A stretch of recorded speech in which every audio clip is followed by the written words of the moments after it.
Hi, let's talk about how to handle breakups. Typical 90s kid languageல சொல்லணும்னா how to handle love failures. அது one சைடாக இருக்கலாம், double சைடாக இருக்கலாம், எப்படி வேணா இருக்கலாம். பட் மோஸ்ட்லி இப்போது இருக்கிற சுச்சுவேஷன்ஸ் பிரகாரம் பார்த்தோம் அப்படின்னா ஒன் சைடாக இருக்கிறதுக்கு சான்சஸ் ரொம்ப கம்மி. மோஸ்ட்லி இது டபுள் சைடடாக தான் இருக்கும். And how to over come that, even if it is one sided, how to over come that. நம்மளுக்கு அந்த விஷயம் நடக்கலை, அவங்களோட நம்மளுக்கு ரிலேஷன்ஷிப் கண்டினியூ பண்ண முடியல அப்படின்றதுனால நம்ம பிரேக்கப் பண்ணியிருப்போம், இல்லை அந்த ரிலேஷன்ஷிப்லேருந்து வெளியே வந்திருப்போம், ரொம்ப ஹார்ட் பிரேக்ஸ் ஆகிருக்கும், ரொம்ப மோசமாக நடந்திருப்பாங்க, எல்லாமே வேர்ஸ்ட்டாக நடந்திருக்கும். நீங்கள் எதிர்பார்த்த மாதிரி அவங்க இருந்திருக்க மாட்டாங்க, அவங்க எதிர்பார்த்த மாதிரி நீங்கள் நடந்திருக்க முடியாது. அது வெளியே வந்து தானே ஆகணும். Life has to go on. Life has to go on.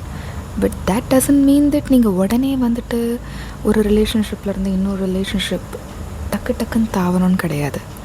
Give it some time, take some time to heal ஆகுங்க. கொஞ்சம் உங்கள் லைஃப்பில் நீங்கள் உங்களை நீங்கள் கொஞ்சம் புரிஞ்சுக்க ட்ரை பண்ணுங்கள். உங்களுக்கு என்ன தேவை, ரிலேஷன்ஷிப்பில் நீங்கள் எதை எதிர்பார்க்குறீங்கன்னு முதல்ல நீங்கள் உங்களை செல்ஃப் அனலைஸ் பண்ணுங்கள். அப்புறமா நெக்ஸ்ட்டு லெவலுக்கோ இல்லை நெக்ஸ்ட்டு ஒருத்தர் விரும்புகிறீங்களோ கல்யாணம் பண்ணுறீங்களோ அந்த ரிலேஷன்ஷிப்குள்ளே என்டர் ஆகும்போது you will have a better understanding about your self. நீங்கள் உங்களை பற்றி அண்டர்ஸ்டாண்டிங் இல்லாமல் ஒரு ரிலேஷன்ஷிப்குள்ளே போயிட்டீங்க அப்படின்னா you will always blame the other person. நீ தான் காரணம்னு சொல்லிட்டு இருக்கிறதுனால ஒரு பிரயோஜனமும் கிடையாது.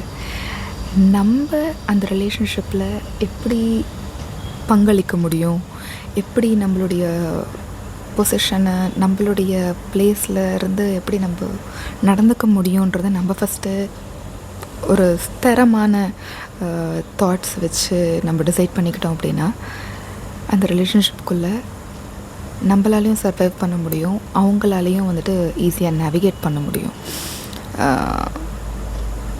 Escapism is not the relationship. At the same time, overstaying is also not the relationship.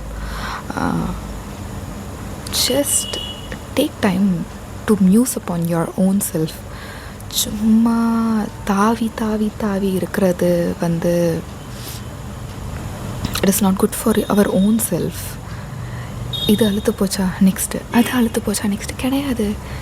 இது ஹர்ட் பண்ணுதா இன்னொன்று என்ன ஹீல் பண்ணட்டும் கிடையாது. முதல்ல நீங்கள் உட்காந்து உங்களை ஹீல் பண்ணிக்க ட்ரை பண்ணுங்கள். No one loves you more than you could love yourself. First try to love yourself before loving others. முதல்ல நீங்கள் உங்களை மன்னிக்க ட்ரை பண்ணுங்கள். ஐயோ இப்படி பண்ணிட்டேனே, அதால் தானே அவள் என்னை விட்டு போயிட்டா அப்படின்னு நீங்கள் நினைக்கலாம். ஐயோ இப்படி நடந்துக்கிட்டேனே, அதால் தானே அந்த பையன் என்னை விட்டு போயிட்டான் அப்படின்னு நீங்கள் நினைக்கலாம். Okay, it's in the past, முடிஞ்சு போச்சு.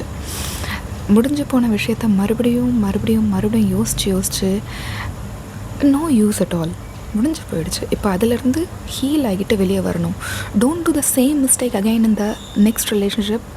அண்ட் நெக்ஸ்ட் ரிலேஷன்ஷிப்குள்ளே என்டர் ஆகிறீங்க அப்படின்னா have that clear mind that this will be the best relationship and இதுதான் நம்ம கடைசி ரிலேஷன்ஷிப்பாக இருக்கும்.